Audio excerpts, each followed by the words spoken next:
Serious, what is the most disturbing thing you've experienced in your life? My wife getting a phone call and then letting out this blood-curdling scream and collapsing on the floor. Her parents and 2 younger siblings had just been killed in a car crash. My freshman year, a close friend of my older brother hung himself in the high school bathroom during school hours. The bathroom and my classroom were separated by a single wall. First disturbing thing, hearing a student scream as they walked in and found him. Second disturbing thing, hearing our assistant principal cry as he desperately tried to restart the kid's heart. When I was 10, we had gone to visit family in Mexico. My cousin and I were walking down the street on our way to the store on a sidewalk that was dangerously close to a 2-lane main road in this small town. 2 12 to 14-year-old kids sped past us on a moped in the wrong lane, and when they swerved to miss an oncoming bus, they slammed into the back of a flatbed tow truck. The flatbed/ramp thing on those is sharp as hell and the impact was gruesome. The older of the kids who was driving was cut in half midway up his chest. He was cut right under his pectoral line and his arms were cut halfway up his biceps. The top half sat perfectly upright on the bed of the truck and his severed arms were still holding onto the handles. The kid who was riding behind him was torn open and bent back at a 90-degree angle, with his spine being the only thing holding his top half from falling off. His arms were flailing around for a brief moment until he died.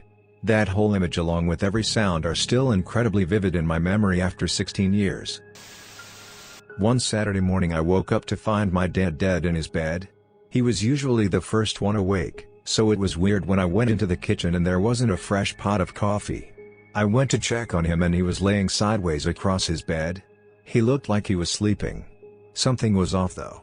I crept closer because I didn't want to wake him. As I got closer I noticed I couldn't see him breathing. He looked very pale. I knew something was wrong, but I also didn't want to believe what I was seeing. I said his name a couple of times. He didn't move. I touched his arm and it was cold. I was in my early 20s and "Daddy, no," were the words that left my mouth.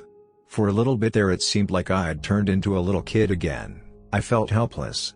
Normally when something is wrong there are things I can do to help. Not this time. The paramedics came, confirmed he was gone, and called for a coroner. Then they all left before the coroner arrived. The coroner shows up and it's this 100-pound old lady. My dad was 260 pounds. She couldn't do shit with him. There was no one else there to help, and I didn't want her hurting my dad, so I put my own father into a body bag. I put him onto the gurney, and I helped get him out of the house and into their van. Had to give approval to remove life support from my spouse, nearly a 40-year relationship. Held their hand and watched the monitors level out. Walking in during the middle of an attempted murder. Pretty sure me arriving was the only thing that kept it at attempted murder. Fists were the weapon used. I have never seen so much blood.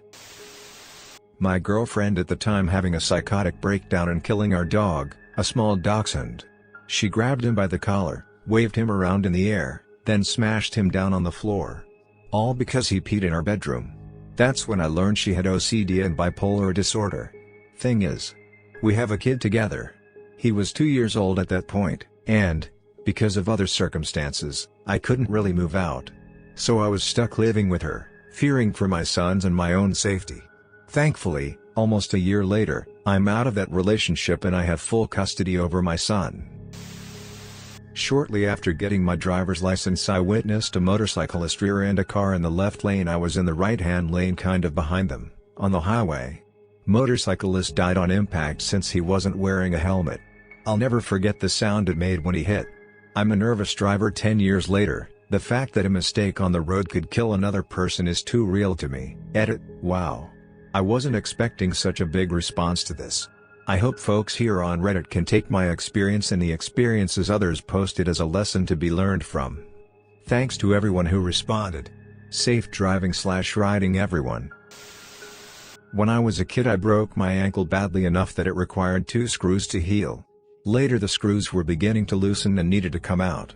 Now when they removed them, they didn't put me under. They gave me local freezing, which was fine by me. Now the surgeon who placed the screws and was removing them was a hardcore sexist Middle Eastern dude who disregarded anything women said to him. So when I was getting his screws removed, I started feeling really intense pain in the spot in my shin where the freezing didn't reach, because he was putting like all his weight into unscrewing these things. I told him to stop because he was hurting me, and he disregarded me, telling me I was imagining it. At that moment he nursed by my head, who was there to make sure I didn't look at my sliced open, bone exposed ankle, got distracted, and I happened to look down at my ankle to tell him to stop again, right as he re-broke my ankle/leg in a different spot from putting all that weight on it. Seeing my own bone break was horrific, to say the least. He refused to treat me after that, because I was a bad patient and broke my leg myself, which ended up costing me a lot of money and transportation to the hospital a couple cities over, since he was the only fracture surgeon in my small town. Calling in sick on September 11th, not really sick, just didn't want to go in that day for some reason, going back to bed with the radio on and hearing about a plane hitting the WTC. I worked there. Watching that day unfold on TV is hands down the most disturbing thing that ever happened to me. It took me until 2 a.m. the next morning to realize that all of my co-workers and friends were able to get out. The disturbing part extends to the aftermath, where I saw survivors lose long-term relationships, experience bad health, escalate substance abuse and alcohol problems, and deal with mental health issues. If you think 9/11 itself was their worst day, remember that what those people witnessed and experienced changed their lives in many bad ways. When I worked as a paramedic for a private ambulance company, there were many calls for CPRs or DOAs. Honestly, it's never the dead/dying person who gets you, it's the family who is desperately clinging on to the hope that you are somehow able to work a miracle and bring back their loved ones. Hearing things like, "Please sir, I don't want to lose my mother," as you are doing compressions is sometimes hard to ignore. Worst calls, pediatric CPR, hands down the most heart-wrenching experience. I don't care how long you've been in the field, those calls stick with you for weeks after as you relive the call, not to mention the lifetime of replaying the call to family, friends, and colleagues. We do often become jaded and find ways to put things out of our minds. My current job as a firefighter with a city does offer SIST and other assistance programs, and I am not too macho to say that if I come across a situation that warrants me seeking help, I will most definitely do so. My partner is a paramedic, and you can instantly tell what a shift was like. I've also served customers that are paramedics, and every bad call day has the same face. It's a look that's empty and confused. All the paramedics I've spoken to have the same difficulty. You're not alone. You're doing amazing work, but don't let it push you past your limits. Thank you so much for your unrecognized service. Not enough people are grateful for you guys. It takes more strength than any other profession to go home at the end of the shift and wake up the next day. I briefly dated and then ran away from this terrifyingly abusive guy. I don't want to detail what he did, but by the end, he made me fear for my life to the point where I left the state to escape him. I had nightmares for a long time afterwards that he had found me and was coming after me with a knife. I didn't see him again or hear anything of him for many years. In 2012 I was online just doing random searches and happened to look up his name. It seems that less than a year after I left him, he moved in with his mother, back in his hometown. He had gone berserk and stabbed her 35 times, then went on the run, traveling north. He was caught a week later in another state. I had moved north, and he had known where my family lived. I don't know if he was just running, or if he was trying to find me, but the whole thing is beyond horrifying. He's up for parole next year. My family has since moved. I live in an entirely different part of the country these days. When my mother died, I was 11. She'd been having frequent seizures as a consequence of epilepsy developed due to a mistreated wound. It had happened around a dozen times before that she had a seizure at night and would call out to me, and I'd have to help to get her back in bed during a seizure or grab the meds. One time she was on her way to go to the loo at night and had a seizure and subsequently hit her head on a piece of furniture. She dragged herself halfway towards my room from the bathroom, but I never found out if she called out to me because I didn't wake up. What I woke up to in the morning was instead my mom having bled out on the carpet in front of my room. I still can't stand red and golden carpets for that reason, and anytime there's one I have to leave lest I get a mental breakdown. It's not something I can control either, it just happens at the sight of red and golden carpets. Sometimes I wonder if I accidentally killed her by not waking up. Being told at my 20-week ultrasound that my baby girl was non-viable and having to decide what to do. I ended up being induced at 21 weeks knowing I would give birth to a stillborn. Then I had to decide if I would hold her/see her. A few months later I had to go back to the hospital where I had her to pick up her ashes. It's been nearly 10 years and I'm still heartbroken. When I was 15 or 16 I had an argument with my bipolar and alcoholic father. He was very drunk and wasn't making a lot of sense, and I was the whipping girl for him in these moods.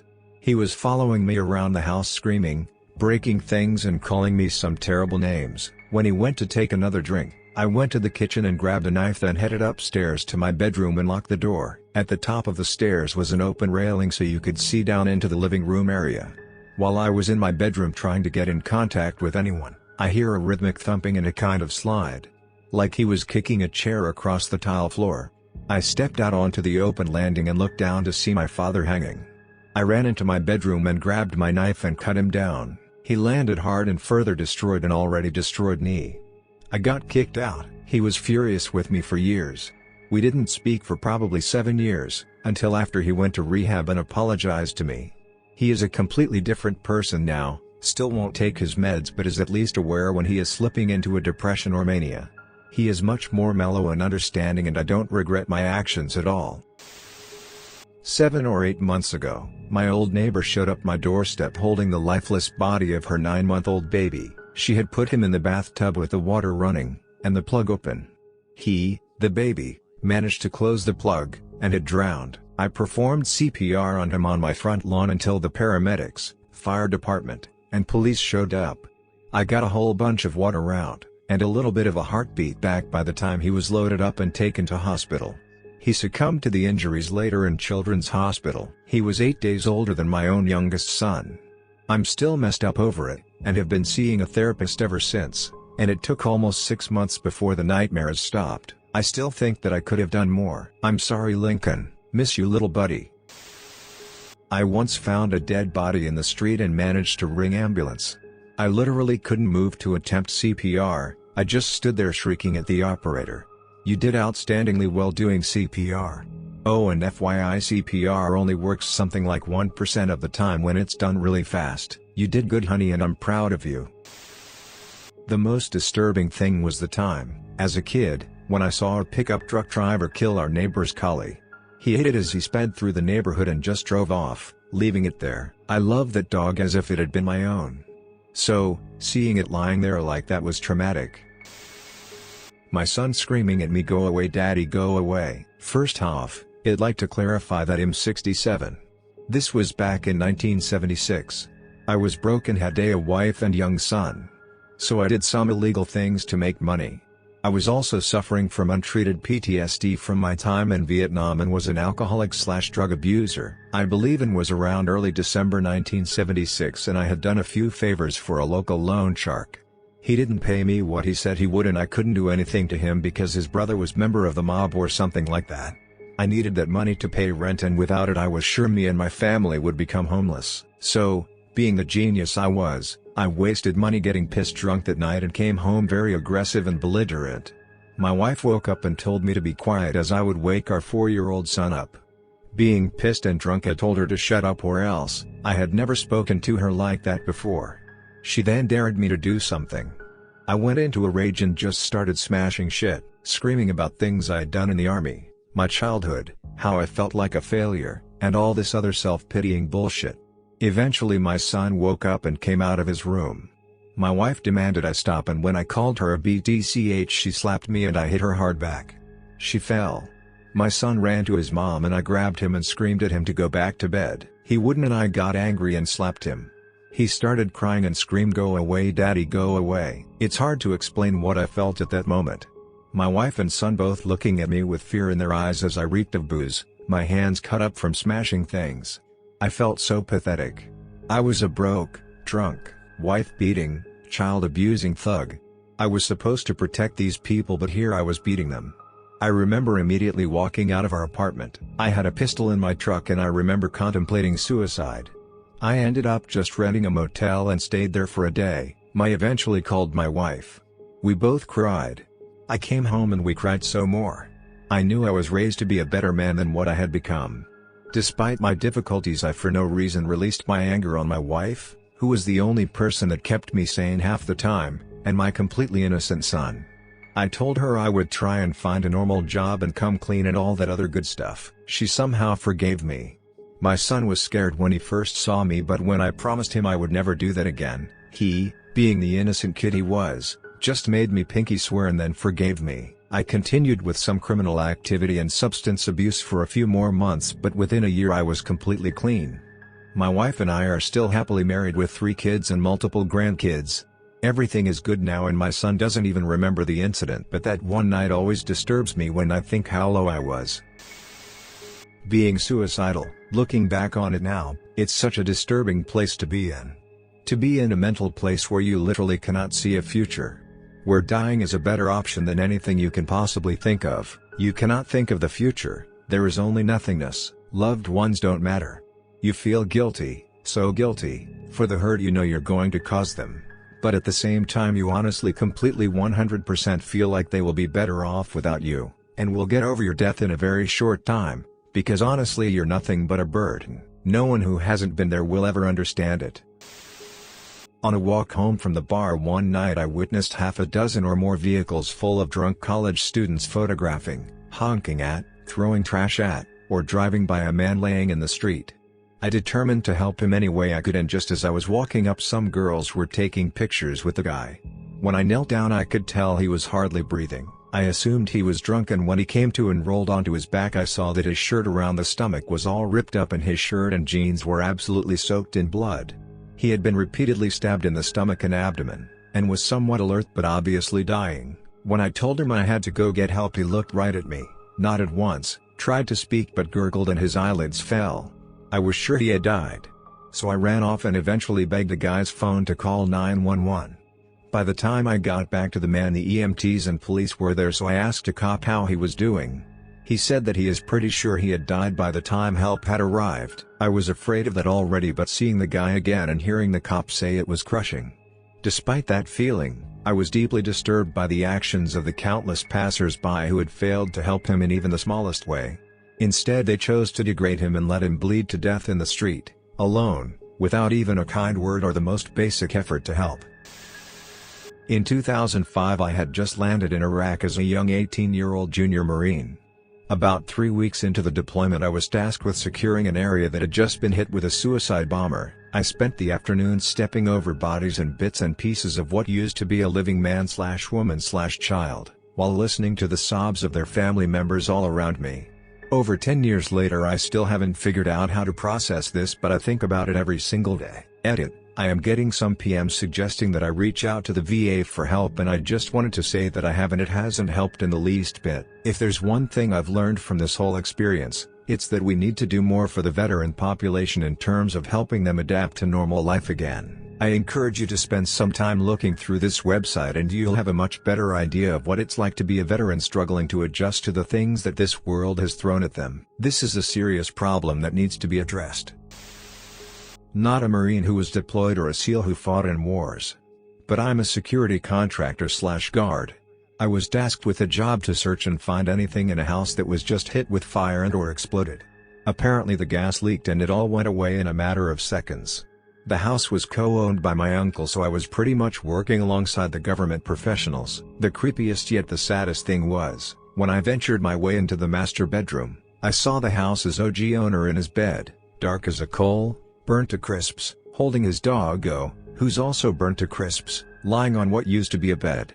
It smelled like burned hair, but the sight made me more curious than disturbed. Both of them did not know that it would be their last cuddle sleep ever in their lives. So yeah.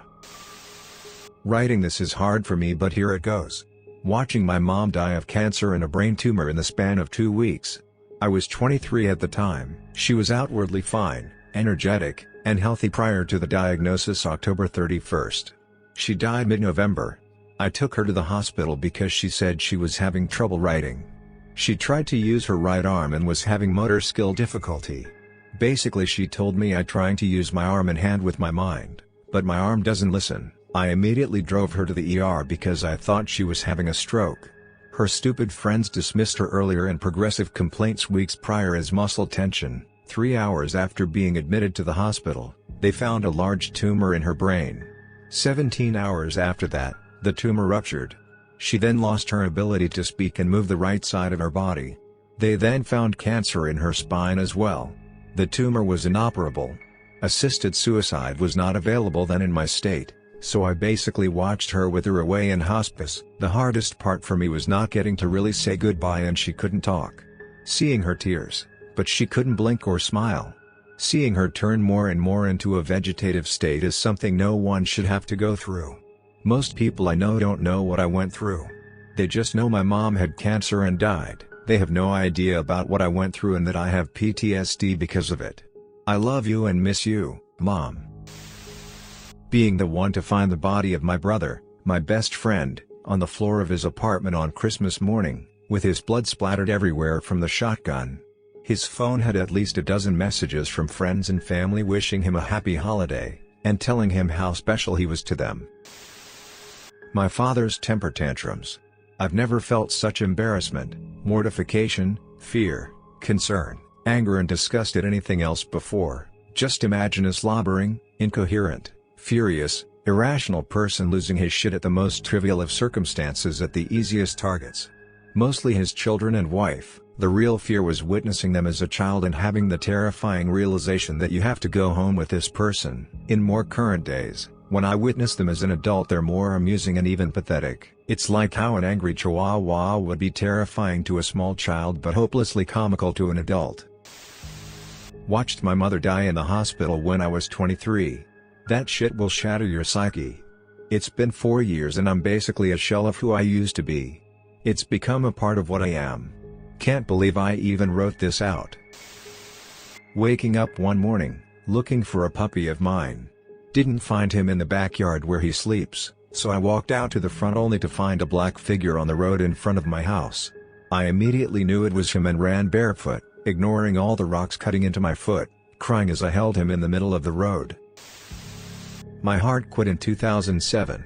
I was at my desk, about to text my son something, then I was coming to and I was staring at a sheet of stainless steel, the roof of an ambulance. Weirdest day ever. Co-workers did CPR, I found out later, and that's what kept me alive.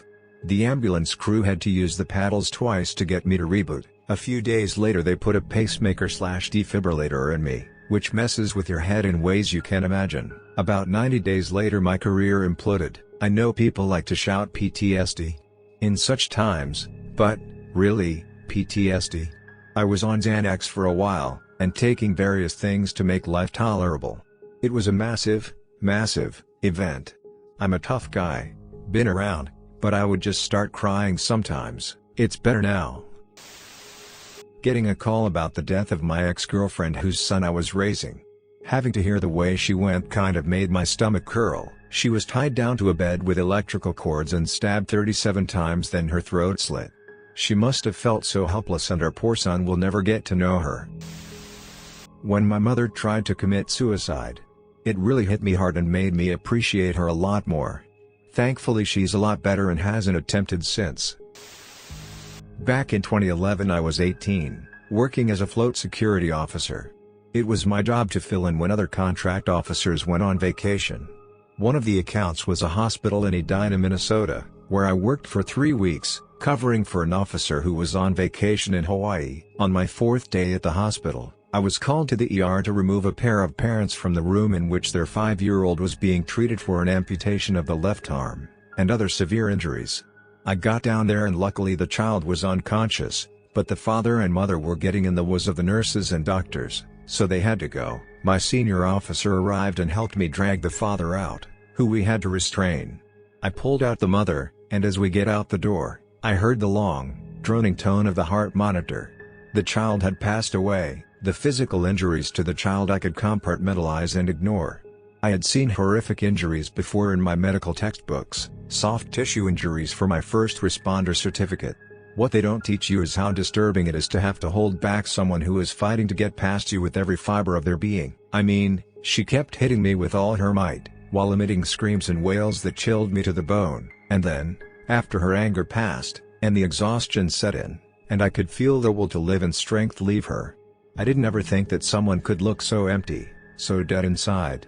She just stopped supporting herself, so I carried her over to a chair and set her down. Those eyes, I will never forget those eyes. She just about stopped breathing, and then it got worse.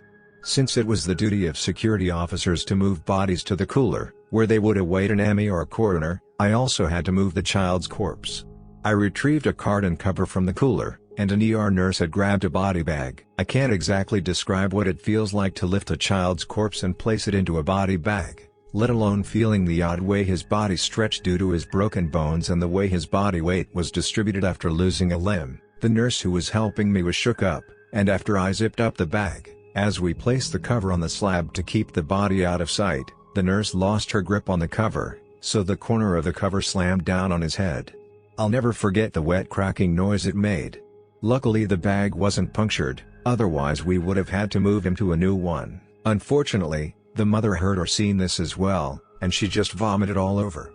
By this point our third officer arrived and helped the senior officer move the parents away so I could get the cart to the cooler. It took 3 years of therapy for me to come to peace with what happened, even though I still have nightmares. Even typing this out is tough. I had to move a trash can over to my couch because I can feel my stomach preparing to eject my lunch just recalling this. I really hope the parents are doing better. Edit. As far as his arm is concerned, it looked like he had lost it in an accident. Not sure exactly what, but I think it was traffic/vehicle related. It's been years and I'm not a doctor, so I can't say with authority. I wasn't ever cued in on the circumstances of what happened to a patient, just given orders to deal with whatever popped up that was within the scope of my duties, capabilities, and the law. My senior officer was instructed by a doctor to keep the parents away from the corpse. My senior officer ordered me to keep the parents away if they got past him and third officer. I didn't have a say either way, but I think it was for the best that the parents not see their dead child in such a state. When my family called me to the hospital to make a decision on what to do with my mother, she had been in and out of the hospital for most of my life. It was just kind of a thing that happened every few years. I had visited her 2 days before and everything was fine, went and got her an orange Julius from Dairy Queen. They called me at like 11 a.m. because she was unresponsive and I needed to make a decision to put her on a feeding tube or see if she woke up. Her liver had basically shut down. Standing there, 20 years old, and having to make that kind of decision while all my extended family looked on was so awful. It got worse afterwards with how they treated me for my decision. I basically don't speak to any of my family anymore because I knew she wouldn't be coming back and chose to let her go in peace. This will probably get buried but I'd like to post. Last New Year's Eve, my friend held a big party to propose to his girlfriend. It was a joyous occasion as one might expect, a bunch of young 20-somethings drinking, dancing, and celebrating what most of us knew would soon be a proposal. As the clock struck 12 o'clock, and the ball dropped on the Times Square in our television, my friend got on his knee and proposed. Everyone went wild for them, congratulating them, and I could tell it was the happiest moment of my friend's life. The next morning, as we all went out to eat a celebratory, and hopefully hangover-curing meal, we received a group message from another friend who had not attended the party. "Did you hear about Darren?" It said. Darren was a friend of ours who had moved to Vegas that year. "No, what do you mean?" We all replied in some variant. "He died last night in a car crash." As details from the crash emerged, and we could find news articles about it, we found that he had crashed and died around 12 o'clock. His friend flipped the car, and while his friend died on impact, Darren burned to death in the wreckage as far as can be determined. It was, and still is, such an eerie and unsettling feeling that around the time our friend was burning to death, we were all a statewide cheering and celebrating. I was leaving a building for a training session and saw a man trying to pull a screaming, crying teenage girl in a school uniform, who had run across the street and nearly got hit by a car to get away from him, back into a building.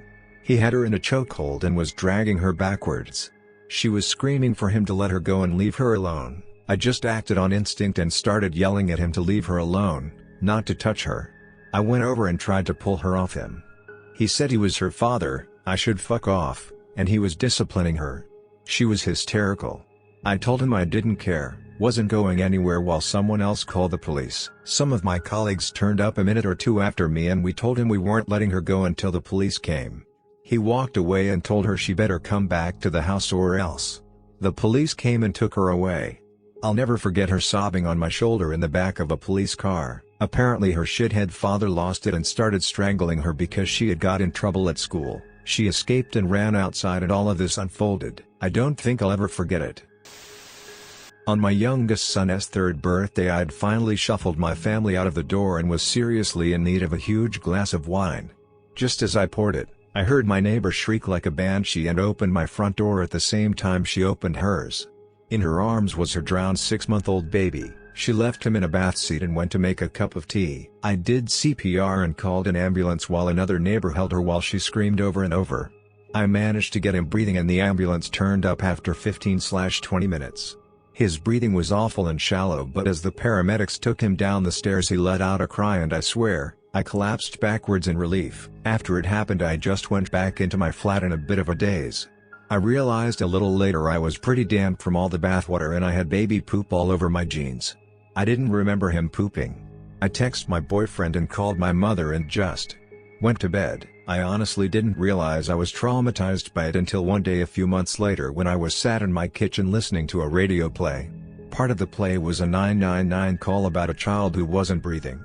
I had a panic attack at my kitchen table. I've done other medical emergency stuff including being hit in the face by arterial spray and holding a guy's hand while he had a stroke, but nothing compares to that night. Luckily, he was home within a day and is a happy and healthy toddler now.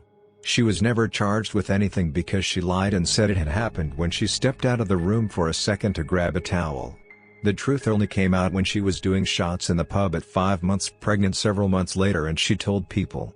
I hate that BTCH, in an alternate timeline no one in the building that night knew CPR and that baby died. Sorry if this is disjointed, it's hard to coherently write about and I was originally posting as a comment reply but thought maybe it should be a post reply. On a nice morning on August 17, 2010, waking up to my mother scream crying he's gone. Pop is gone while slamming my door open. I groggily got up thinking did he go to the store? Then seeing my grandfather's lifeless body in his favorite chair with the breathing treatment mouthpiece in his hand. The machine was still going. I had to call both of my sisters to tell them the news as they both didn't live with us at the time. I was stoic the whole time and didn't break down until that night. Just kept thinking if only I woke up early, if I had only gone to bed earlier last night, maybe he would still be around. Looks like he fell asleep during his treatment and well just stopped breathing. I got to tell him the night before that I loved him and I'll see him in the morning. He said his usual comeback God willing and the creek don't rise. I took a summer job several years ago that was an hour drive away. This was a very scenic and relaxing drive for me and I always looked forward to heading home with the windows down and the music up. There was a night where I passed by the aftermath of a cyclist getting hit by a car. He was in the most twisted and mangled position, face down by the curb of the road. The driver was in shock with her head in her palms, and I later learned on the news that he died. A few days later, I drove by a car flipped upside down with legs dangling out the windows. I know there are worse things that others have witnessed, but I was young and had just received my driver's license.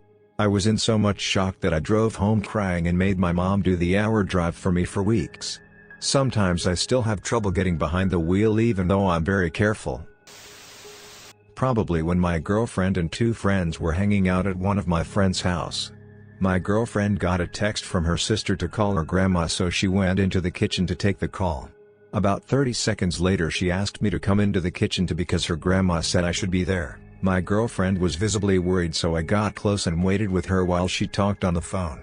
Her grandma was always loud so I could hear what she was saying, and eventually she said that my girlfriend's mom had passed away. When I heard what she said, I just looked at my girlfriend and just waited.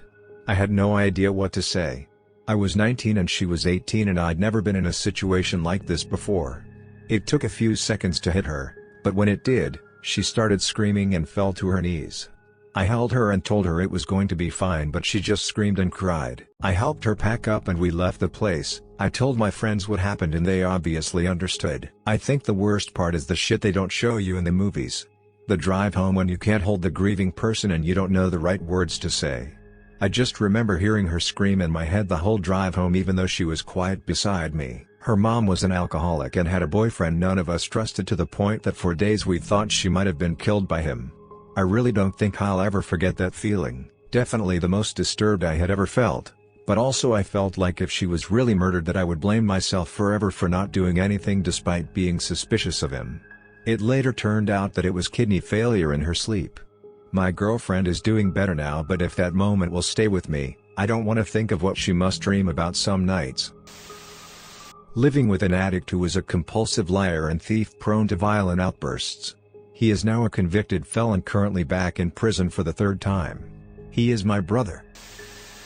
Giving my best friend CPR and having him die in my arms. You never forget that hollow sound of trying to resuscitate a corpse. Rough shit, man. Waking up the day after Thanksgiving and realizing my girlfriend of 3 years overdosed less than 10 feet away from me. Stiff as a board. Ever try to breathe life into a dead body? It's almost like the lungs won't take it and that croak/wheezing sound is messed up. Also not knowing if it was a suicide because her parents wouldn't let her over and all the drugs were gone, or an accident because you found her laying face down with her neck on top of a cupboard drawer she had pulled out. 2016 lol. Oh, and the detective refusing to give you your phone back so you can listen to voicemails because he says he still doesn't know whether he wants to use it as evidence to charge me with IDQUT. When I was 17 or so I was sick. The sickest I have been in my life. It was hell for about a fortnight, basically shitting my guts out every 30 minutes. I kept a tally and I shat 25 times in one day. On week 2 I began to chonder too. Now when you're shitting every 30 minutes, and anything you eat comes out your asshole at Mach 3 within 10 minutes, there's very little inside the body to shit and puke out. As it was so frequent I became accustomed to the taste of bile and the gross stench of it filling the toilet bowl. Now, on quite possibly the worst day of the sickness I was crouched with my head in the toilet bowl retching for a good 45 minutes when the bile tastes odd and a different smell mixes with the bile already in the bowl. I dry my eyes and look down to see a small trail of brown vomit mixing into the concoction. In the horror moment I can only think of one reason, and I still do believe that I did in fact throw up my own turd. When I went to Greece on holiday I was sitting in the back of the bus with a friend of mine and the guy sitting next to us asked me a question in a different language. I told him I didn't speak English, but he kept talking and asking me questions, and all I could do was shrug my shoulders. Eventually I caught on to the fact that he knew I only spoke English, and was clearly okay with, if not enjoying, the fact that I couldn't understand him. So I just turned away and made hasty conversation with my friend. He kept talking to me but I ignored him as best I could. After about 5 minutes, the conversation slowed a little bit and suddenly this guy grabbed my bag and yanked it. I held onto it, but he wasn't even trying to steal it, he just wanted me to pay attention to him. I was so stunned that all I could do was look him in the eyes and tell him stop it. He got so mad. He started raising his voice, still rambling in another language. My friend got up, I was too shocked to do anything, and led me to the front of the bus. He called me putana, BTCH. And then kicked me in the back of the legs as I tried to pass him. He didn't seem drunk and I don't think he was mentally ill. The mentally ill ramblers I've encountered tend to just talk loud to themselves a lot. This guy was clearly waiting for me to give a response and engage with him. This guy of perfectly sound mind took pleasure in the fact that I couldn't understand him and then got angry when I tried to leave. It's the only time I can remember being actually genuinely afraid of being hurt by another person. I've encountered rude people and mean people before, but I'd never really encountered somebody sadistic like that, a complete stranger who took pleasure in intimidating and bothering somebody they'd never even spoken to before. When the doctor said my brother didn't make it, I had been called out of school and spent the whole day in the hospital with him by his side. After I came home at 1 a.m. and just being in shock and disbelief. I can still hear my dad waking up and sobbing every few hours. This was a few months ago.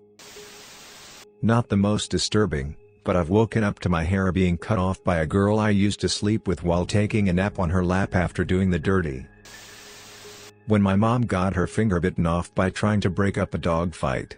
I had to pick up the severed finger from the floor once we realized what had happened. It was awful. They were not able to reattach, but it was a surprisingly clean cut considering it was from an animal bite.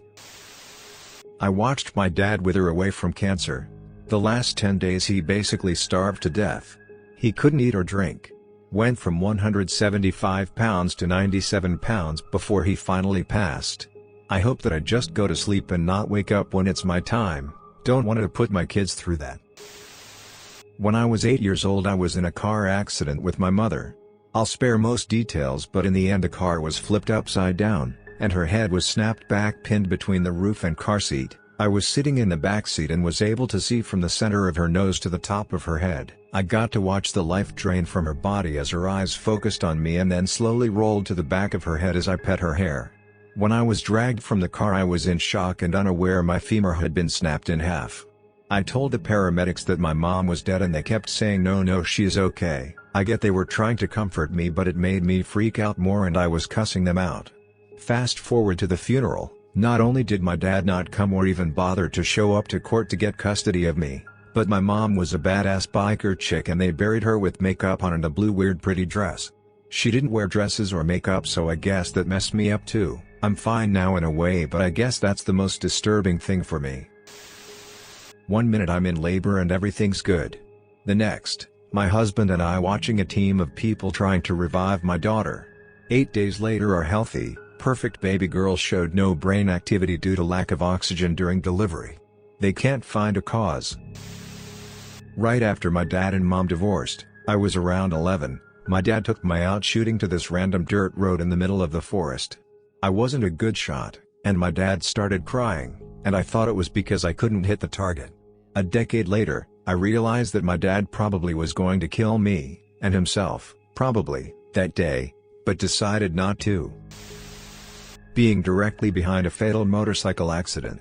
I swerved out of the lane when I saw the bike go down for no apparent reason. The minivan in front of me was following too closely and ran over the guy. I saw it crack his helmet open as the tires went over his head, and then I stopped looking. I learned on the news later that night that it was a fatal accident. That was almost 10 years ago, and I still have a nightmare about it at least once a week. If you made it to the end of the video, thanks for watching. Don't forget to like, subscribe and share, and we will see you in the next video.